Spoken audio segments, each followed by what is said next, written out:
네, 안녕하세요. 오토그래프 김상영입니다. 요즘 SUV가 대세잖아요. 그래서 저도 정말 많은 SUV를 탔고 말도 안 되게 SUV 전문 기자라는 뭔가 애칭을 좀 얻고 있는데, 그래서 제가 오늘은 진짜 요즘 나오는 SUV들의 원조격 진짜 조상님을 하나 모셨습니다.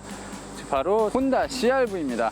혼다 CR-V 같은 경우는 도심에 특화된 여러 가지 장점을 갖고 있지만 SUV의 본연의 성질, 다륜구동 시스템이라든지 높은 지상고, 튼튼한 차체, 이런 여러 가지 장점이 있어서 진짜 다재다능한 SUV의 면모를 보여줬거든요.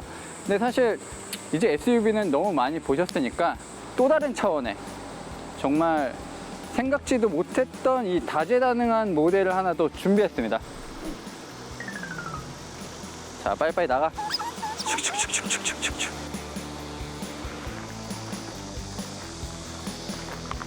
네, 제가 오늘 또 준비한 모델은 이 혼다가 내놓은 X 어드벤처입니다. 저는 스쿠터를 진짜 좋아하는데요. 이 차 같은 경우는 정말 제가 꿈꾸던 스쿠터고, 여러 빅 스쿠터가 있지만 이 차는 정말 스쿠터의 끝판왕 같은 존재입니다. 그러면 CR-V와 이 X 어드벤처가 얼마나 다재다능한지 함께 살펴보도록 하겠습니다.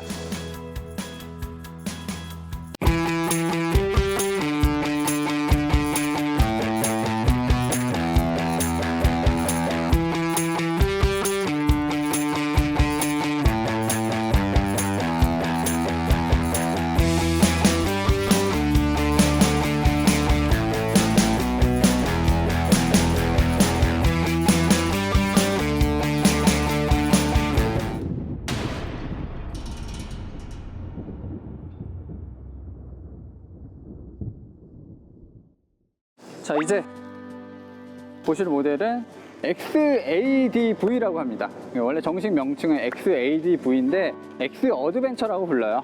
이 차가 처음 컨셉트카로 나왔을 때 진짜 사람들이 열광을 했습니다.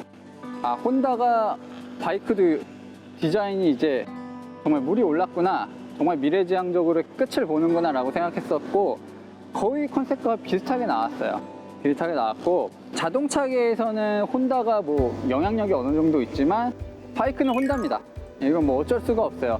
정말 그 50cc 바이크부터 리터급, 골드윙까지 정말 모든 이 세그먼트의 바이크를 만들고 있는 혼다고, 전 세계에서 가장 많은 바이크를 판매하고 있습니다.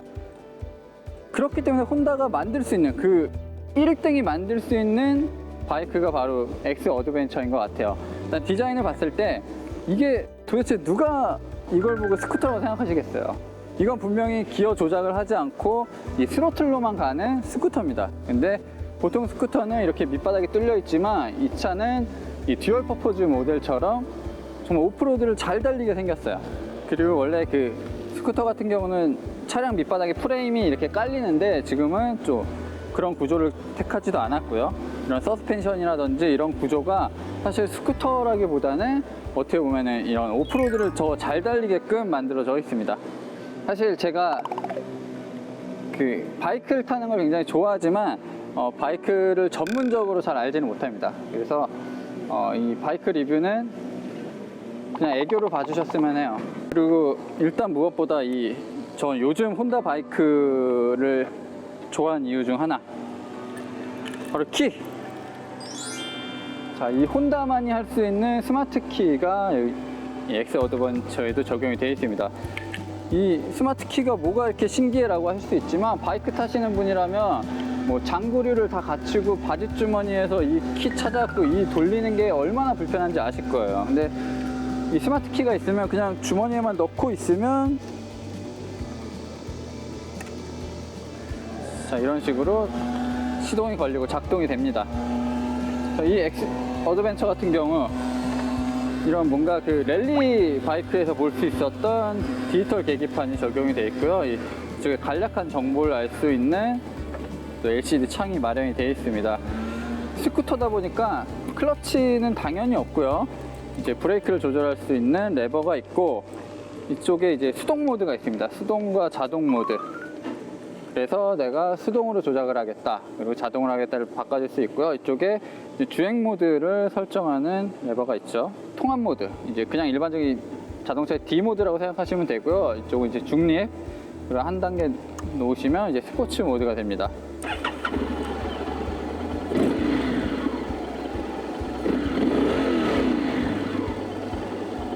네, 그리고 이렇게 핸들 락을 하고 싶으시면 핸들을 전부 꺾으신 상태에서 이 끝으로 돌려주시면 이 핸들이 잠깁니다.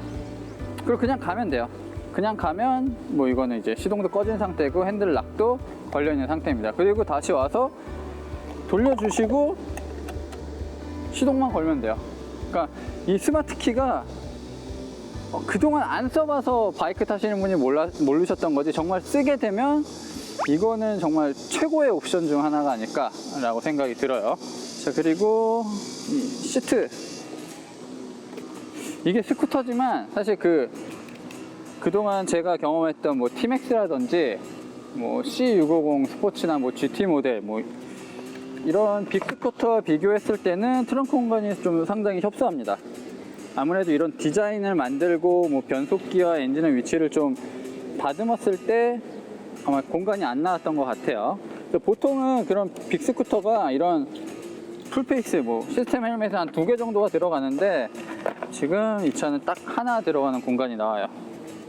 그리고 이 차는 이 혼다의 최신 모델답게 거의 모든 램프가 LED로 이제 꾸며졌습니다. 그러니까 혼다도 이 바이크계에서 LED 도입을 가장 먼저 한 브랜드 중 하나예요. 그래서 지금 125cc 바이크도 LED 램프가 이제 달리는 추세인데, 이 차 같은 경우는 뭐 방향 지시 등이라든지 뭐 브레이크 등 거의 모든 것들이 이제 LED로 적용이 되어 있습니다.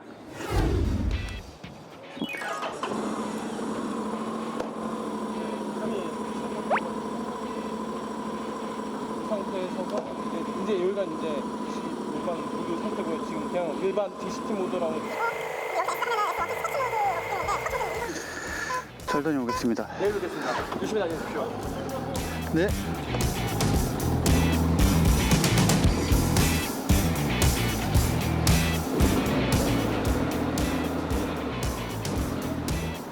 네, 저는 지금 바이크를 타고 있는데 이게 그냥 보통 바이크가 아니다 보니까 상당히 힘드네요. 저 지금 오랜만에 바이크를 탄 거거든요. 오랜만에 바이크를 타고 이렇게 서울 도심을 달리고 있습니다. 제가 바이크를 그렇게 잘 타는 것도 아니고 오랜만에 타서 그런지 이 크기가 상당히 부담스럽습니다. 아우, 오, 이게 뭐 땡기면 이렇게 날아가는 게 어딨어, 바이크가. 제가 그래도 600cc급 바이크들은 꽤 많이 타봤는데 그 느낌과는 사뭇 달라요. 일단 스쿠터로 할 수 있는 영역을 크게 넓혔다라는 부분이 정말 이 바이크의 강점이 아닐까라는 생각이 드네요. 이 차체 구조나 이런 것들 면밀히 따져봤을 때는 오프로드까지는 조금 힘들 것 같고, 그래도 뭔가 그 자갈밭, 뭐 미끄러운 모래밭 정도, 모래도로, 뭐 임도 정도는 쉽게 달릴 수 있을 것 같아요. 지금 오랜만에 바이크를 타니까 상당히 체력적으로 힘드네요. 제가 젊을 때 이제 면허 따고 한 3, 4년 전에 좀 많이 탔었고, 지금 타려니까 지금 외부 온게 33도인데 이렇게 긴팔 입고 지금 좀 쉽지는 않네요. 더워요, 더워.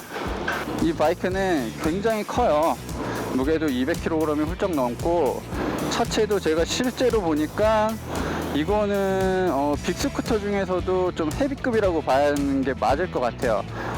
지상고가 꽤 높은 편입니다. 지상고가 꽤 높아서 제가 다리가 일반인들보다 좀 길지만 이 부츠를 신으면 더 좀 편할 것 같은데, 지금 일반적인 운동화를 신었기 때문에 좀 불편한 느낌도 있어요. 발이 완벽하게 잘 닿진 않아요. 이 앞꿈치 정도만 딱 닿아서 까치발을 디뎌야 이제 세울 수 있습니다. 도심은 그래서 일반적인 스쿠터처럼 이렇게 차들 사이를 가로지르면서 다니기는 좀 힘듭니다. 처음 바이크 접하시는 분들이 이 수동 변속기 모델, 좀 리터급 바이크를 타면서 수동 변속기 모델을 타게 되면 정말 이런 도심에서 많이 힘들어 하십니다. 사실 저도 굉장히 힘들어 해서, 저는 그래서 스쿠터를 좋아하는 걸로 이제 노선을 바꾼 사람 중에 하나인데, 그래서 저는 이런 빅바이크들이 좋고 빅바이크 중에서도 이 X 어드벤처가 상당히 매력적이라고 느껴집니다. SUV를 찾는 거랑 마찬가지인 것 같아요. 다양한 라이프 스타일을 즐길 수 있다. 스쿠터로도. 일단 앞 타이어도 굉장히 커요. 무려 17인치나 됩니다. 뭐 일반적인 자동차보다도 거의 큰 수준이죠. 17인치고 뒷바퀴는 이제 15인치인데 이런 식으로 간격을 둬서 조금 더 이제 바닥에 밀착시키는 효과도 있고 좀 앞바퀴를 높여서 지상고를 높이는 느낌도 있어요. 그리고 확실히 앞바퀴가, 스쿠터는 앞바퀴가 커야 조금 더 안정감이 있고 뭔가 장애물을 지날 때도 유리한 부분이 있습니다. 이 변속이 지금 6단 DCT거든요. 일단 바이크에 DCT 넣는 건 혼다밖에 없습니다. 차에 비해 공간적인 제약이 큽니다, 바이크는.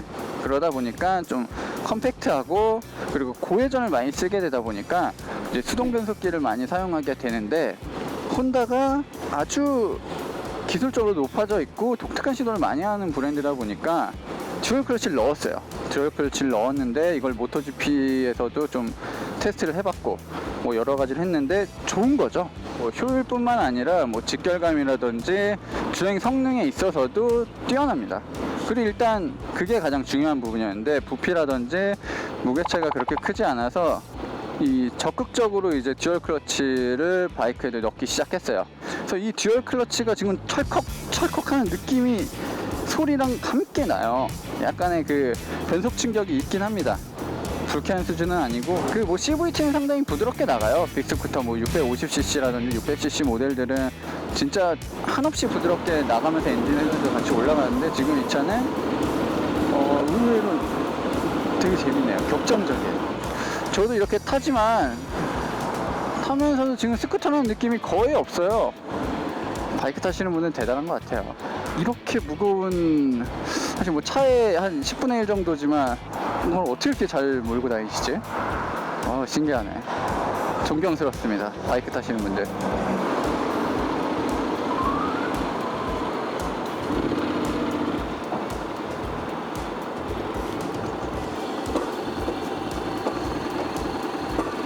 어떻게 오는 거야, 그거?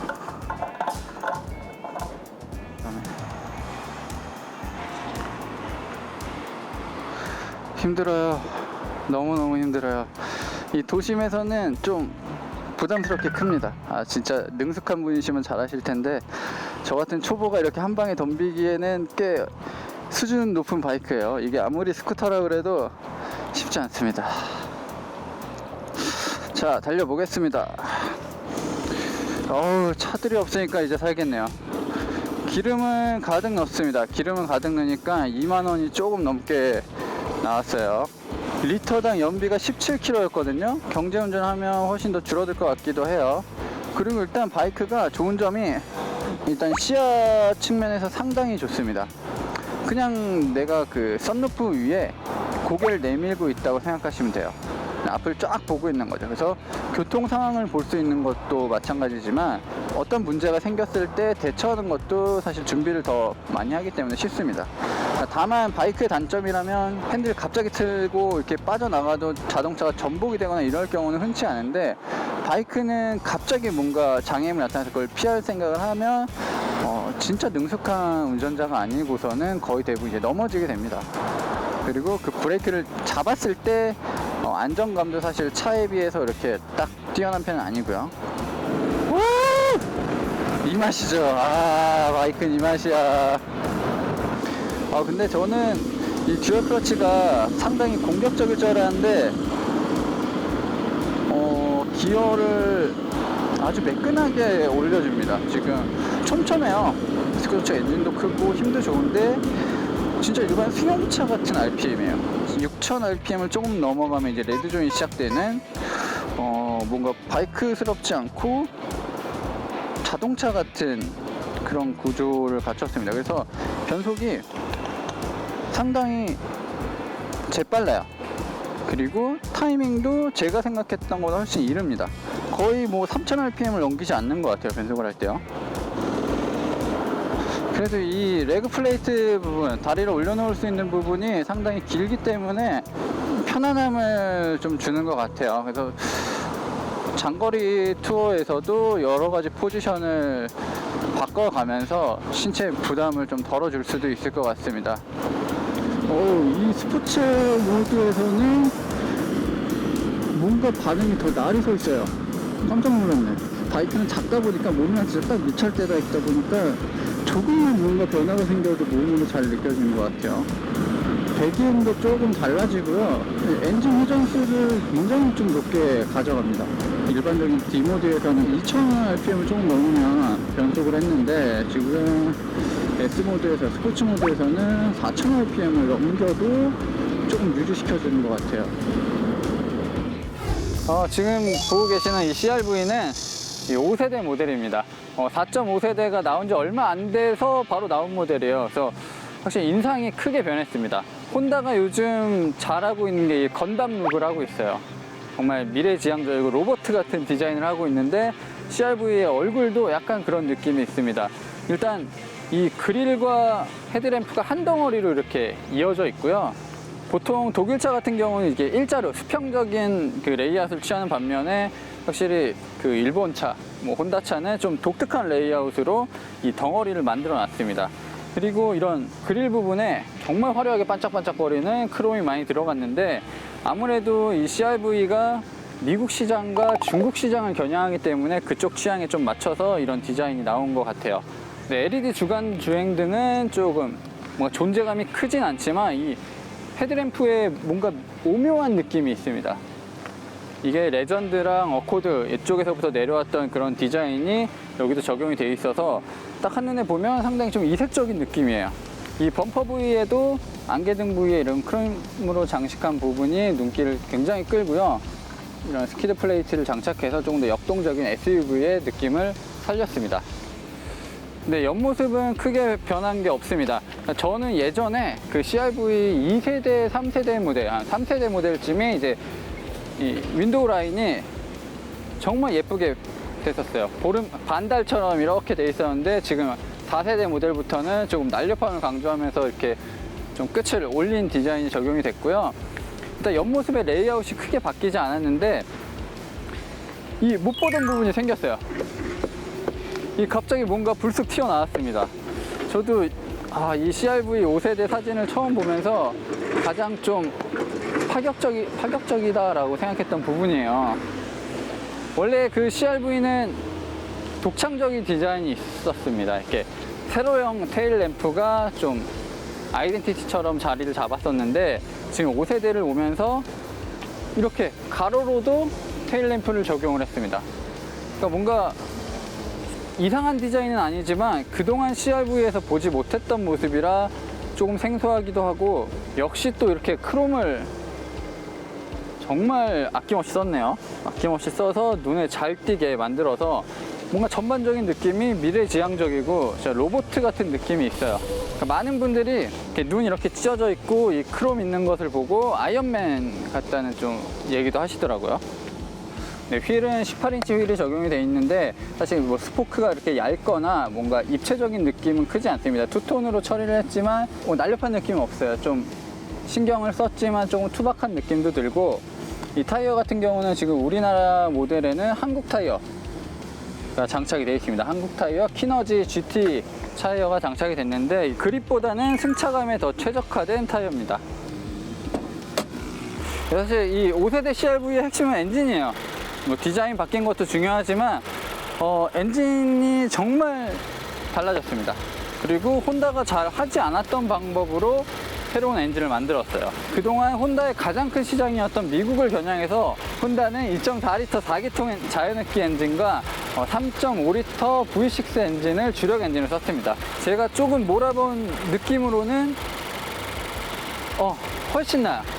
그 전에 4기통 2.4L 자연흡기 엔진보다 훨씬 생동감 있고 출력적으로도 부족함이 없고 정숙성이라든지 뭐 이런 부분도 저는 깜짝 놀랐습니다.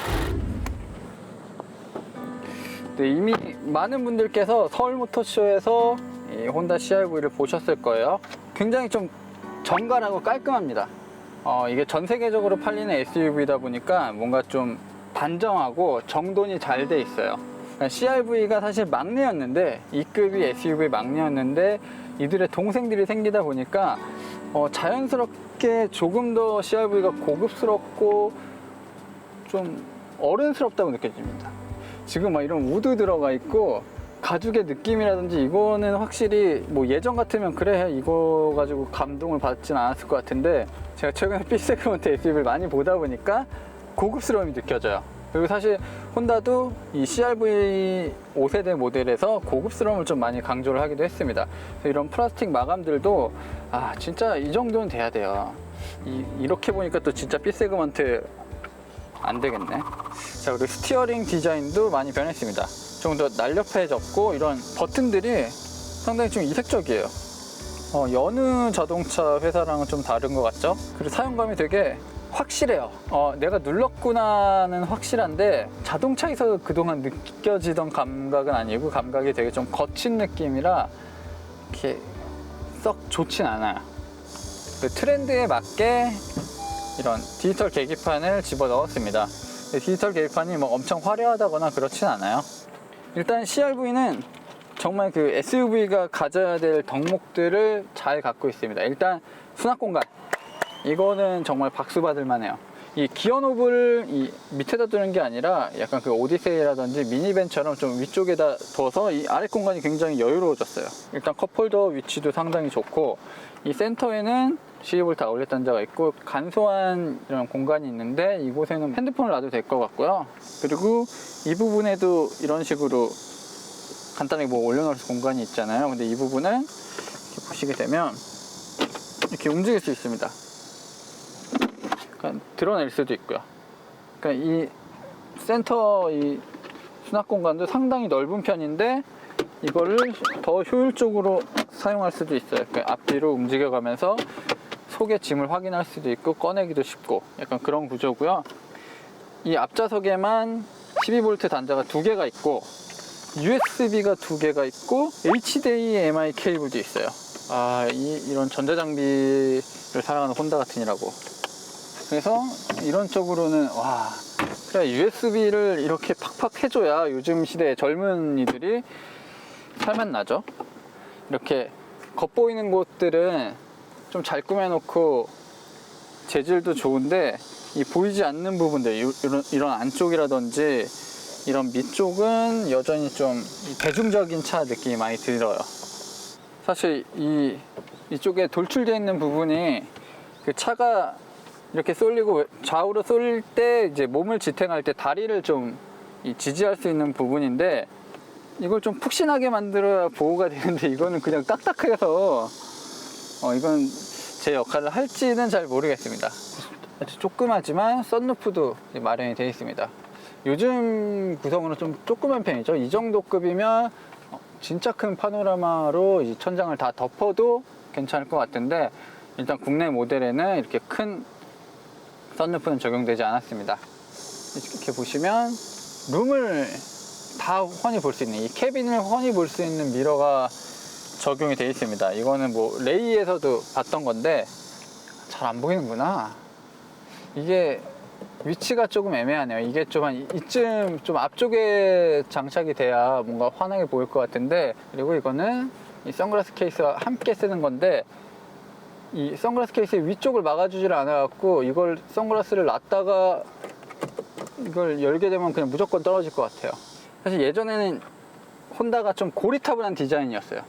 큼지막한 디자인, 그러니까 사용하기 편리했던 디자인이었는데 지금은 이런 식으로 터치 패널을 만든 것도 저는 디자인이 굉장히 예쁘다고 생각하고 이런 부분들과 조화도 잘 이루어진다고 생각해요. 근데 대신 이쪽 플라스틱 톤을 조금 동일하게 바꿔줬으면 어땠을까 라는 생각이 드네요. 그럼 이게 더 하나처럼 보여서 뭔가 더 멋있었을 것 같은데 어쨌든 뭔가 급하게 추가한 것 같은 이 디자인이 저는 좀 상당히 마음에 들고 대신 스크린이 굉장히 클 것 같지만 그렇게 크진 않습니다. 스크린이 이렇게 테두리까지 쫙 있었으면 진짜 멋있었을 것 같은데 그렇진 않는 것 같아요. 네, 그리고 코나에서 보셨던 이런 헤드업 디스플레이도 적용이 되어 있습니다. 얘는 코나보다는 잘 보이는데 이런 타입을 오랜만에 봤더니 좀 어지러운 느낌이 있습니다. 확실히 유리에 직접 투과해 주는 게 좋은 것 같아요. 그럼 일단 뒷좌석으로 가서 뒷좌석이 얼마나 이 B세그먼트와 잽도 안 되게 넓은지 살펴보도록 하겠습니다. 와, 진짜 보기만 해도 기분 좋은 공간이네요. 아, 이 SUV라면 이 정도 공간이 있어야 돼요. 그리고 일단 신기한 부분, 일단 문이 밑짝까지 다 열립니다. 아예 이 문짝이 하나의 패널인 거예요. 그래서 보통은 요즘 그 도시명 SUV들은 이 문 모양만 열리는데, 지금 이 차 같은 경우는 문이 통째로 열리는 거예요. 진짜 그야말로 이 딱 바닥까지 열리게 돼요. 이게 어느 정도는 이런 뭐 SUV 본연의 성질 오프로드 같은 것을 좀 염두에 둔 그런 구조이고, 또 특징이 문이 90도로 열립니다. 완전히 활짝 열려요. 그러니까 보통 차들은 이 정도에서 열리고 말 텐데, 지금 이 차는 완벽하게 이렇게 쫙 날개 펴듯이 열리기 때문에 조금 더 편하게 실내로 들어올 수 있습니다. 유럽의 SUV 뭐 X3라든지 티구안 이런 애들은 뭐 한 3세대 뭐 이 정도밖에 안 되는데 지금 5세대란 말이에요. 그러니까 그동안 정말 많이 다듬어서 이런 부분들을 보완을 한 겁니다. 일단 뒷좌석이 진짜 이 정도는 돼야 돼요. 이 정도 되면 이제 니로가 못 오지. 이 정도는 돼야 좀 넓은 쾌적한 공간이라고 할 수 있고요. 뒷좌석에 송풍구도 마련이 돼 있고, 이런 재질 같은 부분에서도 표준보다는 조금 높은 것 같아요. 이런 안락함이라든지 우리가 생각하는 그냥 평균적인 이 중형 SUV보다는 조금 높은 단계인 것 같고, 그리고 일단 뒷좌석에도 USB 2개. 와, USB 이래야 돼요. 요즘 트렌드를 아는 거예요. 요즘 초등학생 둘만 태워도 핸드폰 충전해야 되거든요. 근데 등받이도 이 부분이 이제 가장 세운 각도인데, 이 자세도 그렇게 불편하진 않거든요. 이 자세도 상당히 편한 자세인데, 여기서 이만큼을 조금 더 눕힐 수 있고요. 이렇게 되면 진짜 편한 공간이 나오죠. 원래 해외 모델은 이 혼다가 굉장히 자랑하는 그 매직 시트가 적용이 돼서 이게 시트가 좀 독특하게 접히는데, 지금 국내 모델은 그 시트가 적용이 되지 않은 것 같고, 일단 풀플랫만 적용이 되는데, 풀플랫이 적용이 되는 방식도 이게 완벽하게 시트만 눕는 게 아니라, 등받이만 눕는 게 아니라 이 엉덩이가 조금 앞으로 튀어나오면서 밑으로 가라앉습니다. 가라앉으면서 샥 공간을 만들어주면 이제 트렁크와 이 등받이가 아주 평평하게 공간을 만들어줍니다. 아이고 더럽네요. 이거는 정말 이 가족이 피크닉을 갔을 때 여기에 이제 매트를 깔아놓고 이제 막 놀고 뭐 먹고 하기에는 공간이 상당히 좋은 것 같아요. 이 정도면 진짜 남부러울 거 없이 어디 놀러 다니고 짐 싣고 하기에는 충분한 것 같습니다. 그러면 일단 트렁크를 열어서 그쪽에서 봤을 때는 어떤지 한번 살펴보시죠. 일단 전동입니다. 전동으로 이렇게 스르륵 열려요. 제가 처음 이 트렁크를 열었을 때 느낌은 이 열린 공간이 굉장히 넓다는 거예요. 보통은 이게 이 턱이 이 정도까지 올라와서 이렇게 짐을 실어야 되는데, 지금 이 턱 자체가 제 무릎 수준입니다. 그렇다 보니까 무거운 짐을 올리기도 쉽고, 이 공간 자체가 넓어져서 정말 큰 짐도 막 넣을 수 있는 거죠. 뭐 세탁기라든지 냉장고 이런 것들을 정말 넣을 수 있는 그런 유용한 차가 바로 CR-V입니다. 그리고 이 트렁크 안쪽에 있는 레버, 이걸 당기면 트렁크에서도 뒷좌석을 쉽게 접을 수 있습니다. 세상에, 자동차가 이렇게 편한 것이었어. 자동차가 이렇게 편한 것이었어요. 물론 그 바이크가 주는 재미가 있습니다. 뭔가 자유로움, 해방감, 그리고 이 넓게 트인 시야 뭐 이런 것들이 있는데, 지금 제가 타고 있는 이 CR-V도 그런 개방감이나 이런 측면에서는 상당히 만족스러워요. 5세대 모델은 뭐 여러 가지 특징이 있는데, 가장 큰 특징은 엔진이 바뀌었어요. 미국에서 판매되는 일본 차들은 주로 자연흡기 엔진을 썼습니다. 어쨌든 미국도 환경 규제가 굉장히 좀 까다로워지기 시작했고, 무엇보다 중국을 염두 안 할 수가 없고, 전 세계적인 트렌드가 이제 다운사이징 터보 엔진을 넣기 시작하면서 일본 브랜드가 추구했었던 2.4리터, 2.5리터 4기통 엔진은 이제 사라지는 추세인 것 같습니다. 지금 이 차 같은 경우가 1.5리터 4기통 터보 엔진이 장착이 되어 있습니다. 차가 엄청 안 나가겠네 라고 말씀하실 수도 있을 텐데, 지금 이 1.5리터 터보 엔진 같은 경우는 기존 4기통 자연흡기 엔진보다 성능이 많이 높아졌고 연료 효율도 더 괜찮아졌다고 합니다. 그러니까 1.5L인데 190마력 이상의 힘을 내요. 190마력대의 힘을 내고 굉장히 다운사이징에 성공한 케이스죠. 1.5까지 낮춘 이유, 일단은 뭐 미국 시장도 미국 시장이고 환경 규제도 환경 규제지만 제가 봤을 땐 가장 큰 이유는 일단 중국 시장입니다. 많은 분들이 기억하시겠지만 제가 전에 리뷰를 했었던, 지금도 모터그래프 유튜브 영상 중에서 가장 높은 조회수를 기록하고 있는 캠보를 보시게 되면 배기량 1.5예요 1.5 터보 엔진이 장착이 되어 있습니다. 그게 다 이유가 있어요. 그러니까 중국에서는 배기량에 따라 세금을 측정하는데 1.6 이하 모델이 되게 큰 폭으로 세금을 면제받아요. 중국을 겨냥한 모델 같은 경우는 좀 배기량을 극단적으로 낮춰서 이제 1.5로 맞추는 게 요즘 트렌드입니다. 일단 확실히 저는 어떤 차든 좀 가솔린 모델을 선호하는데, 많은 분들이 이 SUV를 가솔린으로 끓으면 연비를 어떻게 감당하느냐 이렇게 많이 말씀을 하시지만 뭐 그 부분은 사실 디젤이 더 연비가 좋은 건 맞습니다. 경제적으로 좋은 건 맞지만 요즘 같은 경우 이 차 같은 경우는 이제 CVT도 장착이 되어 있고 효율을 위한 이런 에코 모드도 마련이 되어 있습니다. 이런 부분들이 연료 효율을 위해서 좀 많이 노력을 하는 부분이고요. 지금 이 차 같은 경우도 예전에도 CRV가 세단만큼의, 가솔린 세단만큼의 연비는 나왔어요.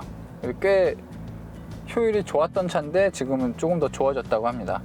그리고 이 차에는 AWD 시스템이 장착이 되어 있는데 이렇게 계기판으로 선명하게 보여줍니다. 이제 구동력이 어느 쪽으로 배분이 되는지를 보여주고 있고, 이 4륜 구동 시스템과 연계돼서 이제 코너를 돌 때 좀 더 안정감을 심어주기 위해서 이제 브레이크 벡터링 시스템이 적용이 되어 있어요.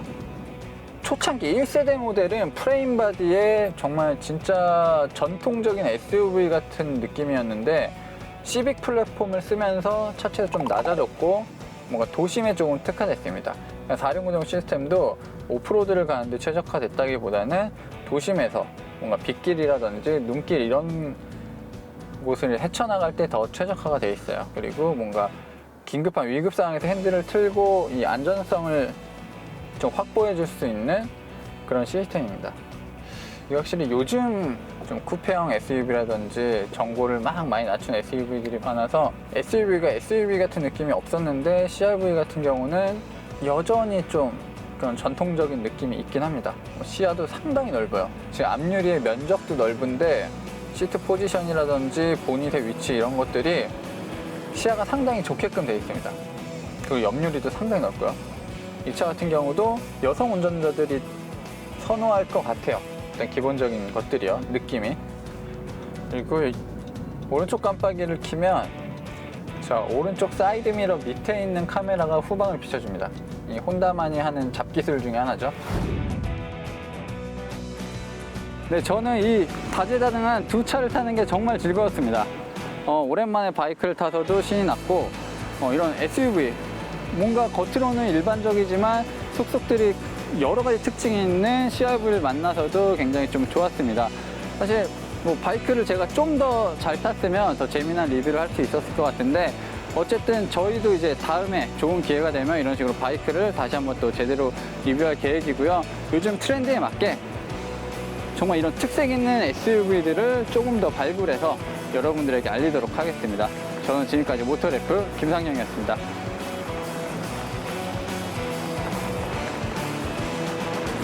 CRV는 진짜 좋다. 뭔가